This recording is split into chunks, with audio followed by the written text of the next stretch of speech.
کہ اللہ ہم سے چاہتا ہے کہ اللہ نے ہم سے کلام کیا کی ہے, اللہ رب العزت کا مقصود کیا ہے, ہم رمضان مبارک سے یہ سیکھیں. اور رمضان مبارک کا سب سے بڑا اہم جو عنصر ہے وہ یہ ہے کہ اللہ کی بندگی سکھانے کے لیے آیا ہے, کہ اللہ کی عبودیت ہم نے کرنی ہے, اللہ کی بندگی, اللہ کی غلامی کرنی ہے. اور غلامی کیا ہے اللہ کی, کہ تقوی اختیار کرنا ہے. تقوی یہ ہے, تقوی کی ڈیفینیشن یہ ہے کہ اللہ کی باتوں پہ عمل کرنا ہے. اللہ کو ماننا ہے تو اللہ کی کئی باتوں کو بھی ماننا ہے, رسول اللہ کو ماننا ہے تو رسول اللہ کی کئی باتوں کو بھی ماننا ہے. جب ہم اس نہج پہ آ جائیں گے انشاءاللہ اگلے سال تک ہم اس پہ امپلیمنٹ کرتے جائیں, تو اللہ سے دعا یہ کریں گے, یا اللہ جو ہم نے کچھ کیا ہے یہ تیری رضا کی خاطر کیا ہے, اس میں ہمارا کوئی کمال نہیں ہے, یہ تیری توفیق اور رحمت کے ساتھ کیا ہے. اس لیے تو اللہ کے رسول دعا فرمایا کرتے تھے, ربنا تقبل منا صیامنا وقیامنا برحمتک یا ارحم الراحمین. یا اللہ جو ہم نے روزے رکھے ہیں, یا اللہ جو ہم نے نمازیں پڑھی ہیں, قیام اللیل کیا ہے, یہ تیری توفیق کے ساتھ کیا ہے, اور یا اللہ انہیں قبول فرما لے اپنی رحمت کے ساتھ. یہ دعائیں کریں اور یہ دعا کریں کہ اللہ ہم سب کو اگلے رمضان مبارک تک زندگی کی مہلت نصیب فرمائے. جو ہم سے غلطیاں کوتاہیاں ہو گئی ہیں ہم ان سے سیکھیں, یہ ہماری زندگی کمی رہ گی, اگلے سال انشاءاللہ اس کو مزید پورا کریں گے. اللہ ہمیں اس کی توفیق عطا فرمائے. مطلب ہمیں اچھے کی پلاننگ کرنی چاہیے اور اچھے کی امید کرنی چاہیے, اپنے روٹین کا حصہ بنانا چاہیے. یہاں پر ایک بریک لیتے ہیں, ٹرانسمیشن میں بریک کے بعد دوبارہ حاضر ہوتے ہیں, آپ ہمارے ساتھ رہیں.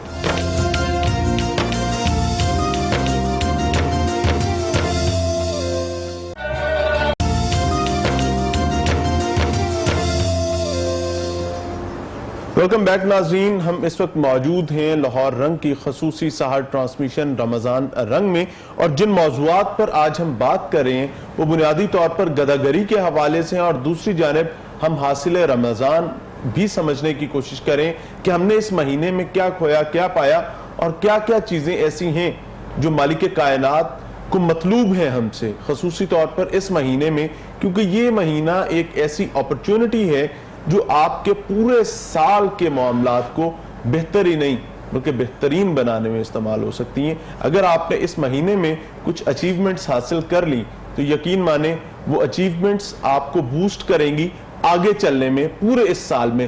اسامہ بھائی, چونکہ ہم گداگری پر بھی بات کر رہے تھے اور رمضان کے حوالے سے بھی, اور ہم نے کیا کھویا کیا پایا سمجھنے کی کوشش کر رہے تھے, ایک سوال ضرور کرنا چاہوں گا کہ بہت ساری ایسی فیملیز ہیں جن کے خامند کچھ نہیں کرتے, بالخصوص اس مہینے میں بھی, رمضان المبارک کے مقدس مہینے میں بھی سچویشن یہ ہے کہ یا تو وہ کوئی نشہ کریں گے, یا وہ بیویوں کو مارے پیٹیں گے کہ جاؤ کچھ کما کے لاؤ.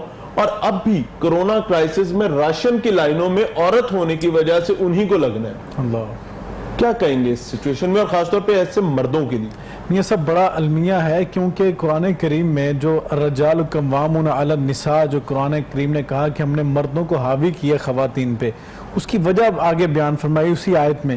کہا کہ نان و نفقہ گھر چلانے کا وہ مردوں کے ذمہ لگایا گیا. اللہ نے ان کو مال و دولت دیا ہے, ان کو روپیہ پیسہ دیا ہے اس لیے کہ یہ اپنے گھر والوں کے اوپر خرچ کریں, جو اللہ نے ان کے اوپر فضل کیا ہے روپیہ پیسے کے والے سے. تو یہ خرچ کرنا مرد کی ذمہ داری ہے, گھر کے معاملات کو چلانا. پہلی تو بات یہ ہے کہ جو مرد بظاہر اس وجہ سے گھر بیٹھ جاتے ہیں کہ میری عورت کما کے لائے, میں سمجھتا ہوں اس سے زیادہ عجیب اور اس سے زیادہ علمی کی بات اور نہیں ہو سکتی. ایک اور چیز ہے کہ آپ دیکھیں ایک مرد بھی کما رہا ہے, ایک عورت بھی کما رہی ہے, وہ ایک الگ سچویشن ہے کہ آج کے دور میں مہنگائی کی صورتحال اتنی ہو چکی ہے کہ ہماری بعض خواتین کو اچھی جابز کرنی پڑتی ہیں. بہت اچھی جابز ہمارے معاشرے میں موجود ہیں جو عورت اپنا تقدس کا خیال رکھتے ہوئے کر سکتی ہے, دین نے اس کی اجازت دی ہوئی ہے, وہ کرنا الگ بات ہے. لیکن آپ ایک عورت کو بظاہر اس لیے آگے رکھ لیں ڈھال کے طور پہ کہ یہ اچھا کما کے لا سکتی ہے, میں گھر بیٹھتا ہوں, یہ لوگوں گھروں میں کام کرے, صفائی کر کے لائے, یہ لوگوں گھروں میں جھاڑو دے کر آئے, ان کے کپڑے دھو کر آئے, یہ جناب لائنوں میں لگ کے خاتون ہو کے کیونکہ راشن اکٹھی کر سکتی ہے, لوگ جو ہے ترس کھاتے ہیں, عورت ذات ہے تو اس کو دے دیں. میں سمجھتا ہوں کہ اس سے بڑھ کے ذلت کی اور رسوائی کی بات اور کوئی نہیں ہو سکتی, کیونکہ دین ہے تو ذمہ داری لگائی تھی مرد کی. اب ہمارے معاشرے کو بھی ایسی صورتحال میں آگے بڑھنا ہے کہ ہمارے جو خاندان کے جو با اثر افراد ہیں یہ ان کے اوپر بھی ذمہ داری عائد ہوتی ہے. جو حدیث مبارک ہے کلکم راعٍ و کلکم مسئول عن رعیتہ، تم میں سے ہر کوئی نگہبان ہے. اب نگہبانی الگ الگ جگہ پہ ہے. ایک شوہر گھر کا نگہبان ہے، اگر ایک معاشرہ ہے، خاندان ہے، سوسائٹی ہے، اس کے اندر دیکھیں یونین ناظم بناتے ہیں آپ، اگر کونسلر بناتے ہیں، خاندان کے اندر بھی بڑے لوگ ہوتے ہیں جو فیصلے کرتے ہیں، رئیس ہوتے ہیں خاندان کے، یا بڑا ان کو مان لیا ہمارے دیہاتوں میں نمبردار ہوتے ہیں. یہ ان کی ذمہ داری ہے. دین اس کے حوالے سے فرماتا ہے قیامت کے دن ان کے بارے میں پوچھو گی.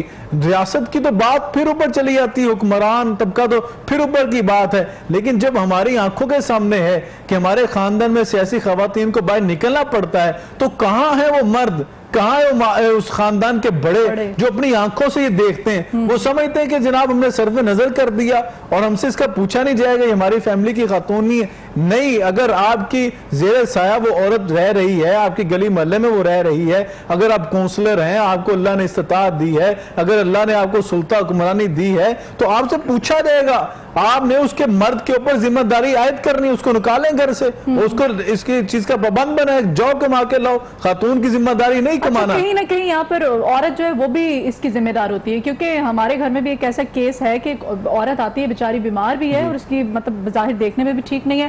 وہ جب بھی آتی ہے کچھ مانگنے کے لیے کوئی بھی اپنی لے کر، تو ڈیمانڈ تو وہ یہ کہتی باجی میرا شوہر جو ہے نشہ کرتا ہے، نشہ کر کے وہ اتنا بے سدھ ہو جاتا ہے کہ وہ ہفتہ اٹھتا ہی نہیں، اسے پتہ ہی نہیں ہوتا کسی چیز کا، نہ لیکن دنیا کا نہ بچوں کا. یہ ایک الگ بڑا المیہ ہے، یہ الگ فیکٹر ہے. میں یہی عرض کرنے لگا ہوں کہ ظاہری بات ہے ایسی خواتین کے میکے بھی ہوتے ہیں، ان کے بھائی موجود ہوتے ہیں، ان کے باپ موجود ہوتے ہیں، کزنز موجود ہوتے ہیں، یہ ان کی بھی ذمہ داری ہے. میں ایمانداری سے کہوں کہ اللہ سے ڈر کے یہ بات کہتا ہوں کہ کسی کا خامد اس رستے پہ چل نہ پڑے، یقین مانے پورے خاندان کو ایسے ہی ایسے. اور وہ بیچاری خواتین بیچاری مجبور ہو جاتی ہیں، پھر وہ وبال جو اس خاتون کے اوپر نہیں ہے بیچاری کے اوپر، اس کے سامنے تو بلکتے بچے اسے دیکھے نہیں جاتے کہ فاقوں کی صورت میں اس کا بچہ کیسے سو سکتا ہے. ایک ماں تو اپنے منہ سے لقمہ نکال کے اپنے بچوں کو کھلاتی ہے، تو وہ پھر مجبور ہوتی ہے اس خاتون، وہ بیچاری خاتون مجبور ہے. اور پھر میں سمجھتا ہوں کہ ہم جیسے جو لوگ ہیں جن کے گھروں میں ویسی خواتین آتی ہیں، پھر ہم پہ بھی ذمہ داری عائد ہوتی ہے کہ اگر ہم دوسرے لوگوں کے اوپر خرچ کرتے ہیں خاص طور پہ اس پہ نظر رکھیں. ہم دوسرے لوگوں کو دینے کے بجائے جن کو ہم جانتے بھی نہیں ہیں، ایک چیز ہمارے سامنے موجود ہے، اگر اللہ نے ہمیں استطاعت دی ہے تو ہم سب سے پہلے اس کا حصہ رکھیں، پریورٹی بنائیں. عمران بھائی آپ کی طرف آؤں گا، اسی چیز کو اسی سچویشن کو لے کر آنا چاہوں گا.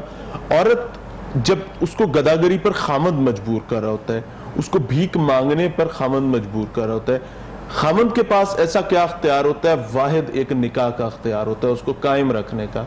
وہ اس کو ایک تلوار کے طور پر استعمال کرتا ہے. عورت خاص طور پہ گھروں میں کام کرنے والی ہماری بہنیں، ان کے گردنوں پر رکھ کے ان سے یہ تمام کام کروائے جاتے ہیں اور کہا یہ جاتا ہے کہ اگر یہ نہیں کرو گے تو میری طرف سے آزاد ہو.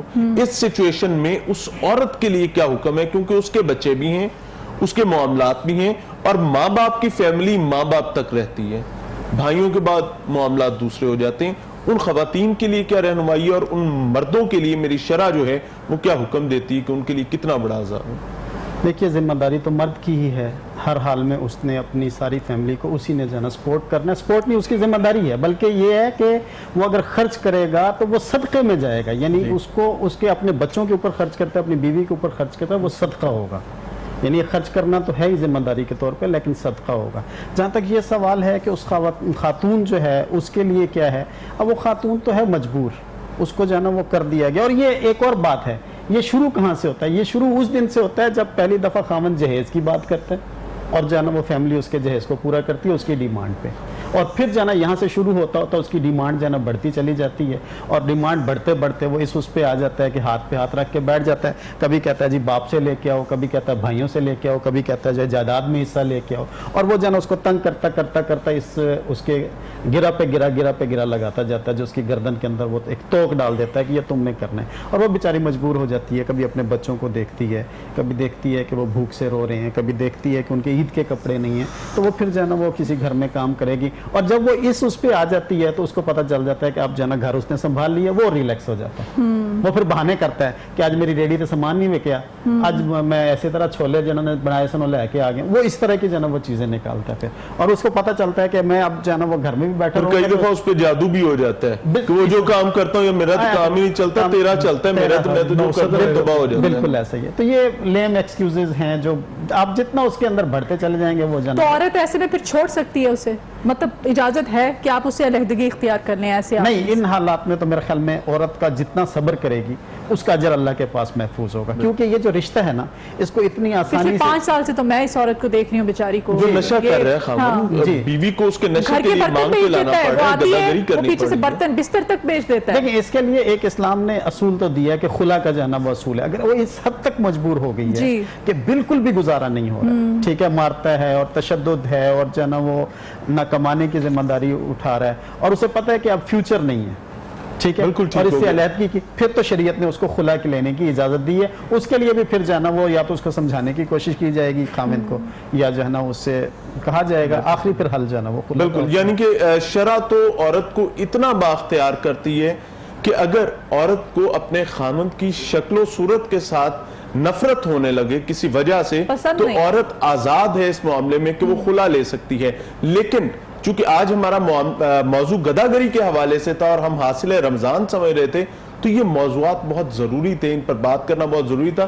اسامہ بھائی درخواست کروں گا کہ دعا فرما دیجئے کہ اللہ تعالیٰ ہمیں اپنی عافیت میں رکھے اور ان شرور سے پناہ عطا فرمائے. الحمدللہ رب العالمین والصلاة والسلام علی سید المرسلین وعلی آلہ وصحبہ اجمعین. ربنا ظلمنا انفسنا وان لم تغفر لنا وترحمنا لنكونن من الخاسرین. ربنا تقبل منا صیامنا وقیامنا برحمتک یا ارحم الراحمین. یا اللہ کریم, اس رمضان المبارک میں ہم سے جو ٹوٹی پھوٹی یا اللہ نیکیاں ہوئی ہیں, یا اللہ اپنی بارگاہ میں اپنی رحمت کے ساتھ ان کو قبول و منظور فرما لے. یا اللہ ہمارے دلوں سے ریاکاری کے جذبے کو یا اللہ ختم فرما دے. یا اللہ اس ٹرانسمیشن کو تیری رضا کی خاطر کیا ہے, تیرے دین کا پیغام, تیرے نبی کریم صلی اللہ علیہ وسلم کا پیغام عام عوام تک پہنچانے کی ادنا سی کوشش کی ہے. یا اللہ اس ادنا سی کوشش اور کاوش کو اپنی بارگاہ میں قبول و منظور فرما لے. یا اللہ کریم ہم سے جو کوتاہیاں غلطیاں سرزد ہو گئیں یا اللہ اپنی رحمت کے ساتھ معاف فرما دے. یا اللہ ہمیں ان بدنصیب بندوں میں نہ شمار فرمانا جن کے حق میں رمضان گواہی نہیں دے گا, بلکہ ہمیں ان خوش نصیب بندوں میں شامل فرما لے جن کے حق میں رمضان تیرے پاس آگے گواہی دے گا. یا اللہ کریم ہمیں آخری عشرے میں زیادہ سے زیادہ عبادات کرنے کی توفیق عطا فرما دے. یا اللہ اپنے قرآن کے ساتھ رشتہ مضبوط کرنے کی توفیق عطا فرما دے. یا اللہ ہمارے گھروں میں ایمان کا, قرآن کا ماحول یا اللہ پیدا فرما دے. یا اللہ ربنا حب لنا من ازواجنا وذریاتنا قرۃ اعین وجعلنا للمتقین اماما. یا اللہ ہماری اولادوں کو ہماری آنکھوں کی ٹھنڈک بنا دے. یا اللہ جو بے اولاد انہیں نیک صالح اولاد عطا فرما دے. یا اللہ جو تنگ دست ان کی تنگ دستی دور فرما دے. یا اللہ جو بیمار ہیں ان کی بیماری دور فرما دے. جو پریشان ان کی پریشانیاں دور فرما دے. یا اللہ جو قرضدار ہیں ان کے قرضے اتار دے. یا اللہ جو کرونا کی وجہ سے بے روزگار ہو چکے, یا اللہ اپنے غیب کے خزانوں سے ان کی مدد فرما دے. یا اللہ عالم اسلام کی مدد فرما دے. یا اللہ جہاں جہاں پہ مظلوم مسلمان ستائے جا رہے ہیں یا اللہ ان کی نصرت اور مدد فرما دے. یا اللہ کشمیر کے مسلمانوں پر اپنا خاص فضل نازل فرما دے. یا اللہ پاکستان کی حفاظت فرما, اندرونی بیرونی شر پسندوں کے شر سے محفوظ فرما. یا اللہ تیرے دیے ہاتھے آگے پھیلا کے عرض کر رہے ہیں زندگی میں اپنی ذات کے سوا کسی کا محتاج نہ فرمانا. ربنا آتنا فی الدنیا حسنہ وفی الآخرۃ حسنۃ وقنا عذاب النار. وصلی اللہ تعالی علی خیر خلقہ محمد وعلی آلہ وصحبہ واہل بیتہ اجمعین برحمتک یا ارحم الراحمین.